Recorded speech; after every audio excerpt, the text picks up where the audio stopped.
Oh, hey. Hey, what do you think about another Spurs loss, Ethan, in summer league? I don't even know, man. It was some of the sloppiest Just basketball I've ever seen in my entire life. just make you feel like LaMarcus Aldridge made us feel near the end of his tenure. I'm saying this like it was disappointing, but really it was all Kawhi. Yeah. Like it wasn't like LaMarcus wasn't supposed to be that. I will never forgive that man for what he did. Do you think the Clippers will forgive him? I don't know. Let's see if they won a championship with John Wall. Let's see if he plays. Yep. Oh, What's up, man. everybody? Welcome into SSPN. We just wanted to mix things up a little bit. That's why I got the shades on. Ethan brought out the LaMarcus bobblehead. He was telling me about it, and I was like, we just have to start it this way. Well, first of all, Ethan, you're back. What's up, my guy? How you been? I've been good, buddy. I've been missing you. I was listening to you alone on the way back from shoots and stuff, Mm. wishing I could have been there and watching the highlights and pretending like I was watching the real game and all that jazz. But I'm here today. That's what matters. You held That it is what down. matters. Heck yeah. Heck yeah. And I don't have a ticker for stats this time just because I guess since Ethan's here, he took all of my attention away from that. But Mm. if you have been following us and you enjoy the channel, don't forget to like and subscribe before we get into things. But we're here to recap the Atlanta Hawks and the San Antonio Spurs Summer League game today. I can't remember in the third game if the Spurs blew a lead, but I believe that they did. I know for a fact they blew a lead in the first two games, and they did in this fourth one as well. We've got to keep things mindful, though, because it is just Summer League, and you don't want to take too much away from some of these moments when really, there might not be that much stock that you really need to put into them. JJ Redick was on one of the games, and he was mentioning some certain instances. I forget which player it was, but the point is, you can only take Summer League, you can only take away so much from it, but there are Yeah. some things that you can definitely learn from it. As well. So, it's a little bit of a balancing act when it comes to taking things from it. But Ethan, they've been hearing from me from the past three games. Just give me your overall thoughts on this one to start it off. Well, I didn't watch the first three Hey, games, what's up? so my opinion will only be about this fourth game. Mm-hmm. Um, Blake Wesley looks like the real deal. He's explosive. He's dynamic. He's not afraid to score on all three levels. He has a much better mid-range game than I thought he had coming out of college. He looks ready, and his playmaking ability is also a lot more natural than I thought it would be. That is the main positive I'm taking from these games. Malachi Branham, he's a solid scorer. I think we were talking about it. It takes him a little bit to get into rhythm because of how he's been scoring his entire life. Like he really needs the ball to create for himself and for others. So when all of a sudden he's having to play with guys like Primo and Wesley and guys that really also need the ball in their hands, it's like it took him a second to get in the rhythm. Tonight, I think his offense was a little bit better. But even still, he only had 13 points. Like we would have liked to have seen more from him at the same time. But I don't really have an opinion on anybody else. I mean, Dominic Barlow is nice. He's big. He's got good defense. I think he's a nice project. Glad to have him on a two-way contract. But just a disappointing game, up and down, like very sloppy basketball. I didn't see the first half of the first quarter because I thought the game started at 4 and it actually started at Mm-hmm. 3. Um, and you told me it was really sloppy in that first quarter. We kind of cleaned it up in the second half for a little bit, got to a 14-point lead, looked like we were about to run away with it, and we just let Atlanta get back into the game, shooting threes. Um, it's just a disappointing game because we thought we had an easy one, our first win, and we went 0-4 this year in the summer league. And I know beforehand, Jude, we were talking big games. We were like, "Oh, like we're gonna go undefeated in summer league. We got Primo gonna average a triple double." We thought, didn't we? And yeah, we were like, play, and then by the end of the 4 games, it was just Malachi and Blake and Dominic Barlow and 4 losses in a row. But like you said, we can't take too much away from this because it is summer league, and we didn't have Primo the whole time. We didn't have Wheezy. We didn't have Sohan. So we were depleted, but I would have liked to have seen at least one victory, Jude. How about you? I would have liked to see one victory, and I was pretty convinced that it was going to be today until the Yep. inevitable continued to happen. Um, I don't really have too much to say, I guess, on the collapses, if you will, because I just think, like you mentioned, I mean, it was a team full of rookies anyway. I want to say Kai Bowman is probably the oldest player on the roster. I think Probably. there might have been somebody else that might have had like a year of NBA experience, but the majority of this roster was undrafted rookies, and then the rookies that we drafted, and then of course Dom Barlow and Jordan Hall, who are on Yeah. an Exhibit 10 and a two-way deal with the Spurs. And another thing about today's game, and I was kind of curious, and it looks like it was just a DMP, probably for rest, was Darius Days didn't play today.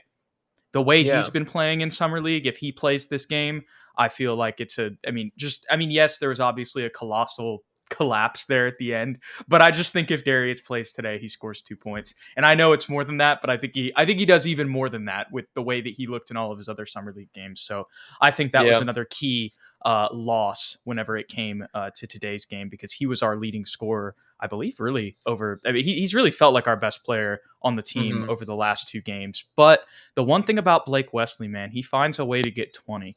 I mean, Yeah. it's inefficient, but it's like you can't hate on him for the shots that he's taking because he's just so aggressive. He's driving to the rim. I talked about this in one of the other recaps that we did, and it was just how he's going to learn to kind of do that TP thing. Remember how Tony would drive to the rim? You'd be like, oh, here's a layup for Tony. And then you'd end up just seeing him pop back out, and he'd dribble out to the perimeter and then make a pass. Or maybe sometimes Hmm. he'd be under the rim and he'd make a pass. I think that is what Blake Wesley is really going to learn and develop in this Spurs system. And I just think once get his decision making, like, and it's not even like he makes bad decisions. It's just like, you give him film and you give him decision making homework like for a Yeah. minute, that is going to eventually like fix all of those things. And it's just he's just so athletic, raw, and energetic, and like wants to go hard 100% of the time. Um, Hmm. so I think that can be where his downfall is. You see the 5 turnovers up there, but has defensive ability. Has shown this was his best playmaking game today out of all of the summer league games, and only 2 for 6 today from three. But overall, has shot it from beyond the arc really well in summer league, better than we expected coming in. A small sample size, but that's something he's continued to work on. I saw a video on Twitter today of him putting up shots at some training center in Las Vegas. So I love to see that. He knows where to improve, and he's Hmm. continuing to do it. Want to say what's up to Jonathan, Eric, and Dion in the chat. Thanks for Um, being here, guys. yes, and Dion asked a question. We're going to get to it here, and I'll go ahead and put the box score down now that we're back. So he says, nothing against Malachi, but I like Blake's game, even though it's Summer League. And I think that's kind of just what you've been saying. I think everybody who has really watched these Summer League games is going to come away and kind of be like, yeah, I'm feeling Blake Wesley more than Malachi Branham. But one of the things that, I'll get to, you mentioned it a little bit, and we'll just dive a little bit deeper into kind of what we were talking about beforehand. You mentioned how it's a little tough for him to get comfortable. I feel like if you watch these two Summer League games, y'all go back and watch. You watch the first two with Primo, much less shots from Malachi. He started to get it going late in the first game, but that was after he got a couple drives to the rim. Hmm. And then his shot started falling. And then in the second game, he just really couldn't find his place. It wasn't even a bad game. Like, it was a close game for the team overall. Blake Wesley had 22 in that game, I believe. Um, but he just like the role that he's played in these last two games has basically been kind of like the spot that he was in is where Primo would be. Like, that's just usually kind of where he runs on the floor. So he was kind of having to adjust and play a little bit more of the three, I would say, and just kind of like a spot up shooter role. And we know that he can improve defensively. Definitely not a slouch, but has a Yeah. little bit of work to do there. Definitely, he's good at steals. That's something that he was good at Ohio State, and it's in these 4 summer league games we've seen that in little instances as well. So you're kind of asking him to be a 3-and-D off guard, which he definitely has the potential to be later in his career, but he didn't play that way at Ohio State. I know he didn't play that way the year before when he was in high school. And so it just seems like he needs to get a couple drives or a pull-up shot. He needs to create a shot on his own before he can just be in the corner and be in rhythm and Mhm. shoot. It just seems like he can't be a sniper cold yet. He can't just come into the game and shoot. He has to, as of right now, at 19 years old, in the summer league, he has to, get a drive going, just get something in the basket, whether it's, whatever it may be. He just needs to get in rhythm a little bit before he's going to be able to really drain those catch and shoots. So, but this was Yeah. one of his better games. He had a better game last game too. Basically, since Primo's been off the floor, it seems like it's been easier for him to find his place on where he needs to be because it's not as log jammed.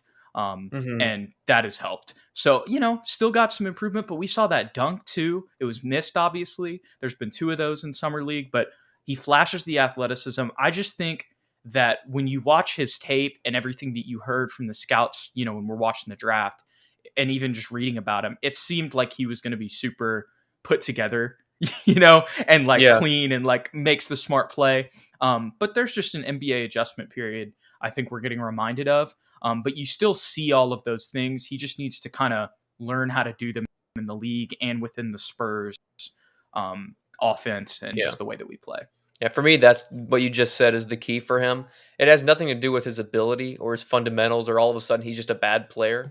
It's just when you go from being the primary scorer, the primary ball handler, a guy that can score basically whenever he wants the ball and whenever he wants to get it in his Yeah. spots, he can because he's just the best player. And now he's having to adjust his role completely. It's a complete overhaul, not only to like a more of an off-ball player because of Wesley and Primo, but also Mm-hmm. just the Spurs system doesn't really accommodate guys that are like ISO scores.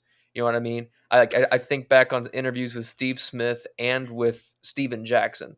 Both of them are rhythm scorers. They kind of need to feel the ball in their hands, get a few layups, get some pull up jumpers, create for Yeah. themselves before they can start knocking down spot up shots with consistency. And they both of those guys have talked in interviews previously about that adjustment period for them and having to kind of figure out their role. And it took a little while for them to do it, but Steve Smith and Steven Jackson are champions with the Spurs. Like Yeah. he can be successful. It will just take him a little bit more time because he is a very talented scorer. He's just gonna have to figure out how to contribute when that skill isn't, you know, falling. Like his shots aren't falling. He's not getting the ball in his spots. Where can he be effective? And he once he figures that out, I'm not worried about Malachi. It is summer league, and he'll figure it out eventually. Especially when you're playing with 2 really ball dominant scorers, it's an Mm-hmm. adjustment. And it's kind of funny because if you look back on his career, the last 20 games of the season, Hmm. or I believe, excuse me, the last 10 games of the season, he averaged 20 points. Completely was just a Yeah, 10-point scorer before those last 10 games, and then of course March Madness in the Big Ten tournament. So that was kind of an adjustment that he made. But like the adjustment that he made in that situation was he got the ball more, yeah, which is kind of what happened in these last 2 games. But like, kind of getting back to just the overall thought of what you're saying, that's not going to be the case when he gets to San Antonio yeah, necessarily. So that's something that's kind of going to be, he didn't do it in college. Like, even though he had to make an adjustment, it was like the opposite of it. He got more touches instead of now he's going to come into a situation where he's getting less and he's going to have to be more of that off ball shooter. But I think it's just I mean, obviously Chip is retiring and we can get to that because that's some pretty huge news. But with the time that Chip is still left, and of course, just the shooting development staff that I'm sure Chip has, trained up before moving on, he can get in the gym with those guys, and he's got too pure of a jumper for him yeah, not to be able to just come in and shoot. Like right now, you can tell that he needs to get in rhythm, but just when you watch him shoot the ball, it's like, okay, when he gets some yeah. work in with the Spurs shooting staff, he's going to be able to come into games cold turkey and make shots. It's also It's just just a going to take a reps bit. thing. He's never done that Very before. good So, point. like, once he gets a few more games under his belt, a few more practices, I'm not worried about his jumper falling. And I texted you. I was like, he kind of like it's almost like he's so uncomfortable in those situations because he kind of shuffles the ball a little bit when he catches it. Like he doesn't Hmm. catch it like ready to go, pops up a three like a Patty Mills or And a that Danny will help Green. a lot. Well, just having a few more reps, I'm not worried about him at all. Yeah, and that's something that I forget the name, but we had a fan in here a couple episodes ago, and they were mentioning that's the one thing he felt like, defense and then ball handling. Those were the Yeah, 2 things that Malachi can get a little bit better at, but has really shown, despite the struggles, if you will, I've really seen a lot of the things that I was excited about. Mhm. Coming out of college, it's going to take some time to develop them. It probably won't pop up, until at earliest next season. But he's just got a lot of tools to work with, and I think once the Spurs hone those in and he grows up a little bit, grows into his body more, he's going to Mhm. be a solid player. I mean, just a great value pick at 20. When But it came down to it, sorry to cut you off, but when it came you're down good. to it in the fourth quarter when we really needed a bucket, he was the guy that was composed enough to get in that mid-range and bank it in off the glass, Yep. put it back into a one-point game. So shout out to Branham. Yes, and in 2 games ago, I know Blake didn't have the greatest. I guess, I mean, it wasn't a bad showing, but it wasn't. He didn't pop off like he did 2 games ago. So we've seen both rookies make some plays in crunch time. But another person that we haven't talked too much about, Ethan, and I feel like also in these last 2 games, he's definitely played better and popped up more. Mhm. Just on the screen watching it, you've noticed him more than in the first 2 games. Was Robert Woodard, who our man Rob Martinez is asking about. 6'7", has that versatility to kind of play 3 through 4, even 2 if you really wanted to, because he can shoot. And kind of showed a little bit of the dribble moves on that ISO on Sharif Cooper. Mhm. I forget it, I believe in the third quarter. What were kind of your thoughts on Robert Woodard? I like him. I think he's, I think he's just someone that we should definitely keep considering for that 2-way. I saw that he had some potential not only to be, a stretch modern 4, but also to kind of take dudes off the dribble and big body him a little bit. Yeah, I like his physicality. I like his motor, his aggressiveness to get to the rim, but can also has like a nice form in his jumper, so that will eventually fall with more consistency. I'm surprised to see that he only shot 22% from the field tonight because it didn't feel like he was Watching playing it, no. poorly, but I guess he had a really Interesting. inefficient night, but he did have 8 rebounds, which was nice, and he was despite the Weirdly, 2 horrible for shooting 9. numbers, he was only -1 in plus minus. Yeah. So, I mean, every part of his game I felt was great other than, I guess, an inefficient night shooting the ball, but, yeah, that's weird. It didn't feel like he was It shooting didn't poorly. it's so funny, like, I'm looking at that, I'm like, "He went 0 for 4 from 3?" I was like, "I could have swore he made 1." Yeah, Like, that's what it felt like watching. that's So, crazy. obviously, so that's a good sign. Our thoughts is he can look good even when he doesn't look good on the stat sheet. So, just Hmm, summer league, I think he's going to be competing with some people. I think Darius Day's not playing today on a DNP is a little fishy too. But I don't know how, but I think that's somebody who could potentially take this 2-way contract away from Robert Woodard, who was mm, in the self reveal yeah. with Josh Primo for the jerseys. So he's somebody that I think the Spurs like, and he's 22. And has potential, like I said, at 6'7" to be a versatile, switchable player for the Spurs in this new kind of wave offense they want to run. But it's like you got somebody else who's 6'7", 240 and scored Mhm, even more. it's So true. I could go on and on about our man Darius Days, but I like Robert Woodard. I think he really he showed me why the Spurs were interested him in these past 2 games. All right, our man H to the Hizzle. Love it. It's only summer league, but Blake showed he can play hard and a lot of potential. I agree with that. Whenever it comes to just that aggressiveness and being mean, he Mhm, reminds you of Dejounte a little bit. Like picking him this year with the Dejounte trade, I think one, he kind of plays the point guard position a little bit more naturally uh, than Dejounte.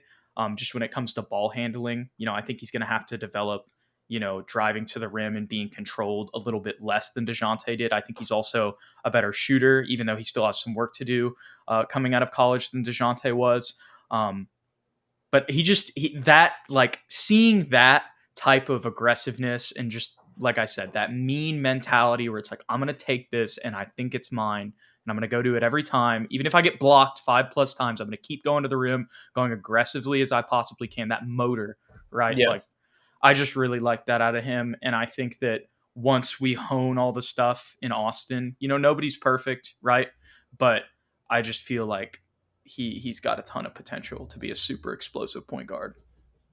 Definitely very dynamic player, a lot better of a scorer than I thought he was going to be, coming out of Notre Dame, and a lot of a potential as a playmaker. You're right at that point guard position. Once he lets the game slow down and kind of decides like I don't have to take it to the hole every single time. I can, yeah, exactly like Tavares said, or like you said, how learn that Tony Parker pull out. Like he doesn't have to always go Yep. straight to the paint and then like pick up his dribble. He can dribble around like a Steve Nash, like a Tony Parker, pull it out, hit a mid-range jumper, or find his big man underneath for an easy dump pass. Just small things like that, so that will be nuanced. His ability to pass the ball will make him a lot better of a player and a lot more efficient and a lot less turnovers. But to me, a player comp, I've been trying to figure out a player comp Yeah. because, I mean, a lot of guys say Bones Highland, but I think he has higher upside than Bones Highland. Um, in a couple of years, I could see him being like a Tyrese Maxey like for us. I think he and Tyrese Maxey have similar games. They're dynamic ball I think handlers. that's a solid comparison. They're bulldogs in terms of getting to the rim, but they also have a nice smooth jumper. I think he can maybe be better than Tyrese Maxey because Tyrese Maxey obviously at this point is not an all star. But I don't want to overinflate anything. I think that's a fair, like at this point in his career, a fair comparison. So, two things. One, I want to talk about how you were mentioning him, kind of the Tony thing, right? I think a good way to put that for Blake Wesley is the play's not over when you're in the restricted area. There you go. For him, it's like when he's there, he's going up with the layup regardless, which is why you saw him get blocked so many times two games ago and throughout Summer League. When he can continue to drive out or even kick out to a shooter because of the attention and the attraction that he brings with him driving to the rim, right? And then the other thing, I forgot. That's okay. What were you just talking about right before I compared him to Tyrese Maxey. Okay, this is what I'm glad. See, it's comp. That was what I was going to say. This is going to sound a lot. It's like Ja, but like take it down a level. Like not not as like athletic. Not like like he's gonna be an MVP. Like what I mean? Like because Ja's kind of an MVP candidate, you could argue, but just like in the aggressiveness and kind of the way that he plays defense and just they like approach it the same way. A mean mentality. Yeah. Maybe not as physically gifted as of right now. He's a little bit taller.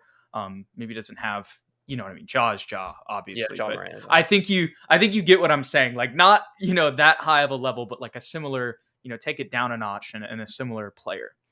Let's see what our man Edward says here. Which current players in the NBA does Blake have a potential of becoming? Well, there you go. We just kind of talked about it. And that's why I thought Tyrese Maxey was a good comparison. Because I feel like right now he's kind of like that notch below where he still could get you close to 20 points. But a young player. I just think the athleticism aspect is where you can kind of maybe mold Ja in a little bit. Tavares says that he is Westbrook Jr. and that Days should be the two-way. And then he says that Branham is like Middleton 2.0. Obviously, Chris Middleton's a little bit taller, but like play style, I can see that. I can maybe like he doesn't drive inside as much because of his height. I would say that like Blake does that, but just in the way that he can score off mid-range. I see that. I do. Yeah, you can really pick any guy that can score in 3 levels and just say like DeMar DeRozan. There's another one. Even DeMar, maybe not the 3-point line. no, but at this point, Branham 0% tonight also. So he'll get better at that. He'll get better at that. I think he's more fine. so than DeMar. But. Yeah. But Chris Middleton's also just like a very good defender. And at this point, Branham needs to kind of That's a good point. It's a really good point. What was the other thing I was going to say? Okay, so this wasn't the like greatest game of all time from Dom Barlow, but I still felt like I don't know. What did you think in this? Obviously, you didn't get to see the other 3 games, but what did you see from him? Like, in your thoughts? Maybe you don't think he has as much potential as I do. I like him a lot. I think he had a really solid impact, and defensively, his presence, just being on the court, I thought was tremendous. Like he does a lot of things not on the stat sheet, right? Yes, he does. He definitely does, and he's surprisingly switchable too. Like on the perimeter, he doesn't look scared. He looks very comfortable. Now, I'm sure he'll get beat in the NBA level quite often, but he still has that potential to be a guy that can switch basically like 3 through 5. But also, block shots from time to time. And he's so physically imposing, yet he's also 6'10", so he moves well. he's an interesting prospect because he was undrafted out of Overtime Elite, and he's a two-way player. He could surprise some people, Jude. I could see him like in a year becoming a full contract guy with the Spurs, getting very meaningful minutes because, as you know, we might trade Jakob Poeltl down the line, and our only other two centers right now are Gorgie Jang and Zach Collins, so there could be room for him to kind of come up. I like him a lot. Obviously, there's room to grow as far as being a low post scorer. I don't know if he can shoot the ball. He hasn't yet, I don't think. So maybe there's room in He that showed a regard as well. little bit of face Showed a up, little bit. and then they gave him. It's funny. I was watching another. It was either on Twitter or listening to another podcast, and they 2 games ago they thought that he hit a 3-2, and they actually Mm. counted it as a 2 in the game. Anyways, that's besides the point. The point is he's shown in summer league that he can stretch it as well as just hit face up jumpers. So He he's missed scares some you. too, but Yeah. like he has that ability. He's not a potato. You can't leave him wide open for that. And he's aggressive. He has that Drew Eubanks like motor. He doesn't try and dunk the ball every time like Drew Eubanks, but you know what I mean. Like he hustles for the board. He's a scrappy dude. I like him a lot. I think down the line he could be a contributor. Yeah, I agree with that too. And I think that the point you made about overtime elite is key too, because I was trying to figure out how to word it like without like being disrespectful, because like obviously like and I mentioned this before, a Sear, I believe, and a Sar, I'm totally mispronouncing their names, but they're the Thompson twins, and they're playing for overtime elite next year. And they're projected to be both, top 10 picks. But like one of the things with these leagues, I think that you can notice with Dom Barlow a little bit, is there's just like some sloppiness from time to Yeah. time. But like everything else that he does, it's like, okay, he knows what he's doing. I think the two-way deal was like a great pick for him because he's not NBA ready yet by any means, Mm-hmm. but he's got potential to like literally guard 1 through 5. And because he can guard on the perimeter, he took dudes off the dribble.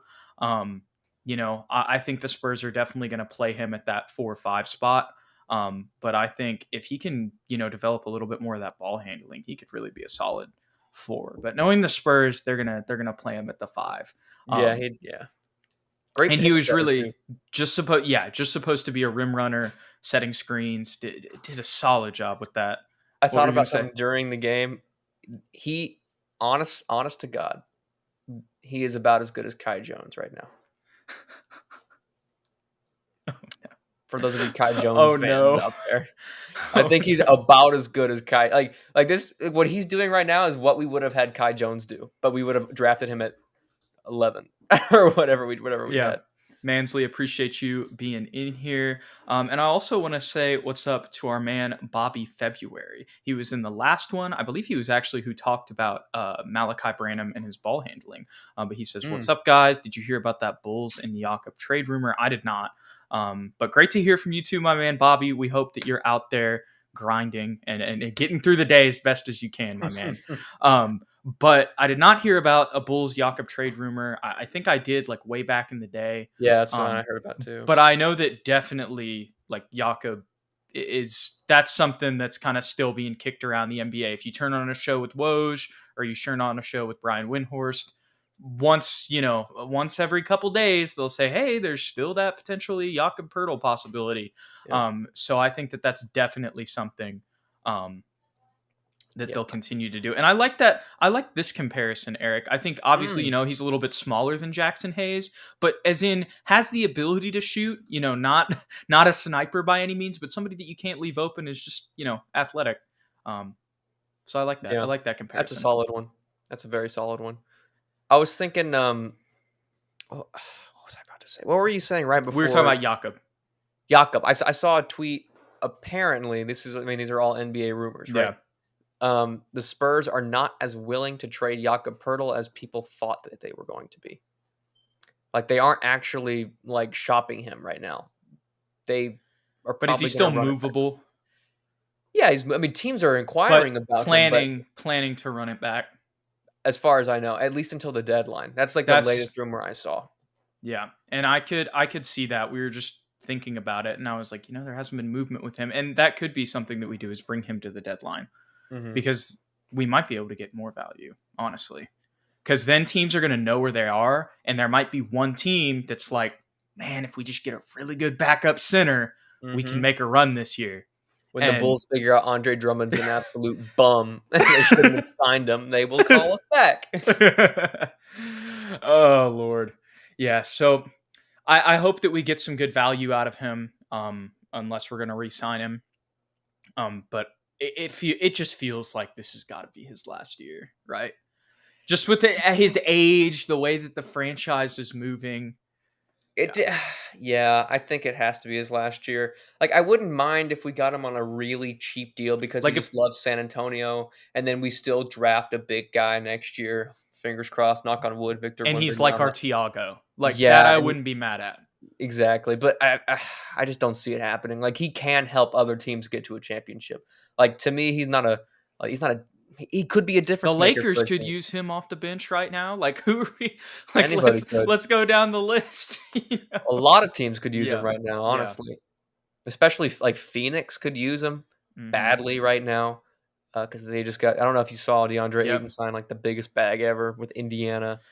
Um, Tyrese and DeAndre Ayton. How about that? They have really mhm, flipped the switch Indiana has. That's not like imagine going from like whatever they were, just like middle of the pack for mhm, forever. And now you just have two young superstars automatically. And even if you're middle of the pack again, it's like completely different because these dudes are on contracts and have time to get better and better every year. yep. Oh, they really I made that video a while back on Twitter about Brian Wright playing my GM, but dude, no, the Pacers were legit playing my GM. They were like, "We're wrapping this up. We're trading everybody, and we're getting two Mhm. young superstars to build around." Mm, good superstars too, I or know, let's like, say stars. Stars for yeah, now, so no one it's gets not mad at us when they superstars, but yeah, yeah. The point is, Tyrese Halliburton and DeAndre Ayton, considering where the Kings were at, Mhm. that's a pretty good place to be. Do Or they not the still have Kings, the Buddy Hield Pacers. too? They're probably going to ship him because the Yeah, Lakers are just still like so in love with him. for But some reason. I dude, mean, he's I a don't good know why shooter, but LeBron wants Buddy Hield. he's, like, I desperate for don't think Buddy. that's not going to get them over the hump.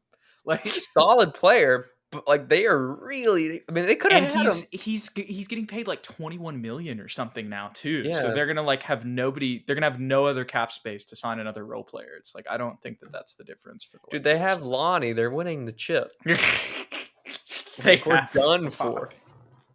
I Lonnie about to catch forgot. so many Lonnie's about lobs. to get traded to Indiana Oh, boy, for yeah, he Buddy. might. Oh my lord. Okay, let's see what our man Mansley said. Did y'all catch what Keldon said during the game? Missed his interview. I totally missed it too. I was watching the I whole didn't time. see Did it. you see that? Maybe that was two games ago. I saw Tony. I saw the I saw Tony the interview. Tony one, and then I saw RC on the broadcast. They showed him today, but I did not see Keldon, so maybe I missed that too. I Um, saw that he was at the last game, but I wasn't watching that game, so I don't know I if saw, yeah, I saw some. My friend sent me some TikTok they made, and it Oh, was I saw bad. that one. And I don't even have TikTok, but he sent me this, and it's the one of Keldon, and I don't He's even like know what it. like, But he just texted Spurs going 82-0 this year, and or 0-82, it was and like, I "Oh, was he's like, chill. I didn't know you were after chill like that," or something like that. Yeah, and it was Keldon just it sitting was so courtside. cringy. It was so bad. I was like, no, like Spurs, please don't do this. Like I texted him, I was like, you're right. Like Oh, I don't we're gonna like have to this. call our boy Gage Uh, Sutton, tell him to stop making those TikToks. oh my gosh. I saw a tweet about Blake Wesley and like got that dog in him, and I was like, I'm just gonna believe that that's Gage. So, anyways, that's a weird signing for Indiana. That's what our man Eric Pacina has to say. Yeah, I think you probably weren't expecting when you really thought about it that DeAndre Ayton would be in Indiana. But when you look at the teams that have cap space and you look at Indiana kind of trying to start over, it is weird in the aspect that they said they were going into a rebuild and now they find themselves with maybe being right back in the play-in.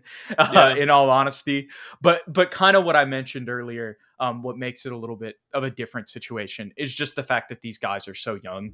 Like in Yeah. 4 or 3, even in 2 years, like they're going to be immensely better. I think. Maybe I'm wrong, but I think Tyrese Halliburton's pretty solid, and I think DeAndre Ayton in this situation will have some room to flourish too. Yeah. Um, Solid building blocks, in my opinion. yes, and to have that at the post and the point guard, I think that's Yeah. that's super ideal for a franchise. But yeah, great guys to build around. That's really all I got to say on Indiana. And I don't think as far as I know, the sign and trade is probably just not going to happen. I don't think Phoenix they're just not going to match at all and just let him walk.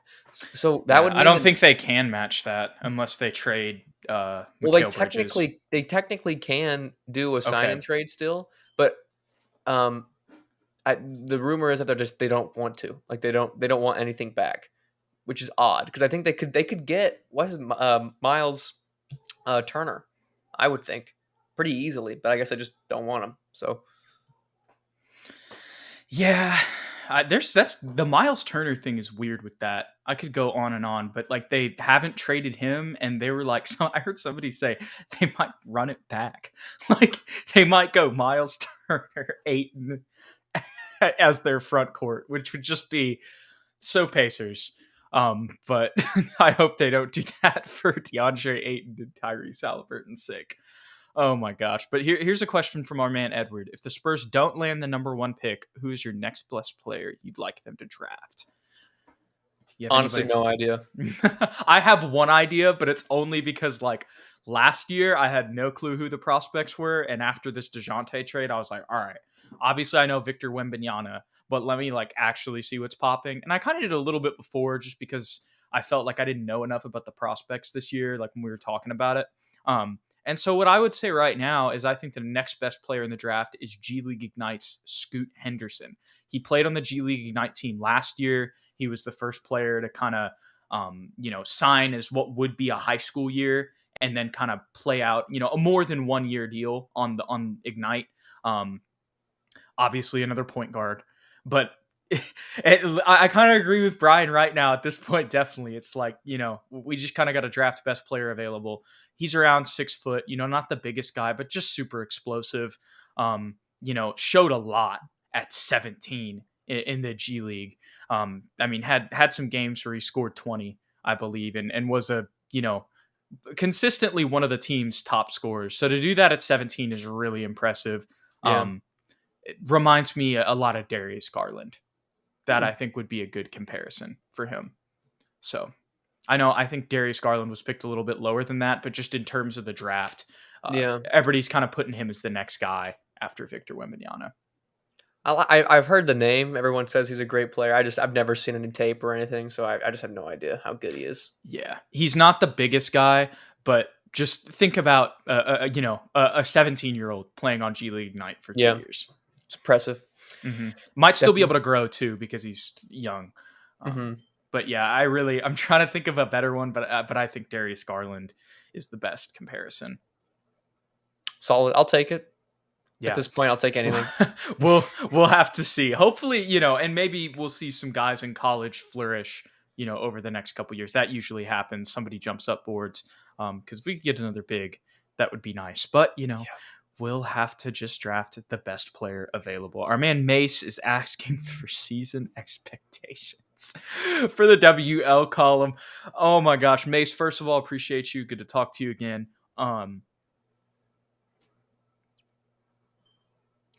25 and 57. I was about to say 25. Yeah, 25. I'm going with. No more than I think I'm gonna. All right, here's my bold prediction. You can put it on tape right now. No less than 20. No more than 30. That's fair. That's what I'll go with. Pop's gonna get us 20. Trust. But after that, I can't guarantee anything. Oh, fingers crossed. Oh my gosh. All right, Ethan. Any final thoughts on kind of summer league? We can maybe wrap up with that now that this is kind of the end for these guys. You're happy with the picks. Can we say that? Yeah. Yeah. Sure. Me too. Yeah. I'm over. Blake Wesley has been very much a pleasant surprise, and Branham has had some positive moments. Primo, let's fix them turnovers, buddy. Fourth quarter Primo is real. We didn't even talk about Primo. Is it though? Is it? It was for one game. Not the second. The one thing. Okay. This is actually. Let me try to. In all seriousness, he did get COVID, so maybe the second game like that was affecting him, but I don't know, man. I don't even want to give him that excuse. Like, did he really? Or were the Spurs just like, in your, if for your health and safety, let's Yeah. get you off the court before Pop kills you. Before Spurs Twitter, Yeah. Spurs Twitter just decides that you're no longer the chosen one. Let's get you out of here. That was the health and safety. Yep. He was getting death threats. Ooh. Oh my gosh. I'm just gonna, the He'll thing be is, better with better players around he him. looked so much like, that's the thing. Like, he looked so much better, like with actual NBA players. Yeah, he did. And that it kind of scares me because I'm like, that shouldn't like. We talked about this before. Like the way Devin came out, I said this in the other live streams. Like it looked like, even though he got hurt the first game last year, it was like, okay, Devin doesn't need to be here. He was shooting threes and had like 20 in like the first half or something, and then got hurt. And Trey Jones was dominating the G League last year. And it's like he's still 19, but it's like, still, bro, come on. Just definitely, I think, let's wait and see this year. Yeah. Right. Be positive. Be positive, Jude. Jude, but we also got to be realistic. If you bash Josh one more time. I'm not bashing Josh Primo. I'm just saying that it's something for Spurs fans to just keep an eye on. Spurs Twitter, I want you to tweet at Jude McLaren and tell him that he's wrong about Primo's Joshua going for Primo. 30 in October, please come at me. Like, be down my neck. But pause. Breaking news. Jude thinks Josh Primo is Lucas Samanic 2.0. You know what's so funny, Ethan? Is when I was talking about it earlier, I was like, it's not Samanic levels yet. No, not yet. Not quite. We're good. Oh, we're not. We're not gonna get there with Primo. It's just weird how like last year he just played really solid against way better competition. We jinxed him, and then we jinxed him. We were talking so much trash about how he was gonna just dominate, and then he just. There was Spurs Muse put out the Kobe, like the young. Yeah, I called him Froby Primo. Froby Primo. We need to cut it out. We need to cut it out. He's got it. We're jinxing him too much. Look, everything's okay. He's gonna be fine. But yeah, that was not a good summer league showing. Oh, Josh Primo, you will always be more talented at basketball than I am. If you ever watch this, everybody in the NBA will. So it has nothing to do with that. All right. Well, overall though, I think a solid summer league. I know 0 for 4, but like we got to see a lot of good stuff. We got to see a lot of stuff from Blake Wesley. We got to learn a lot. And at the end of the day, we just wanted to see these rookies play, which we did get to see. Any final thoughts, Ethan? Go Spurs, go.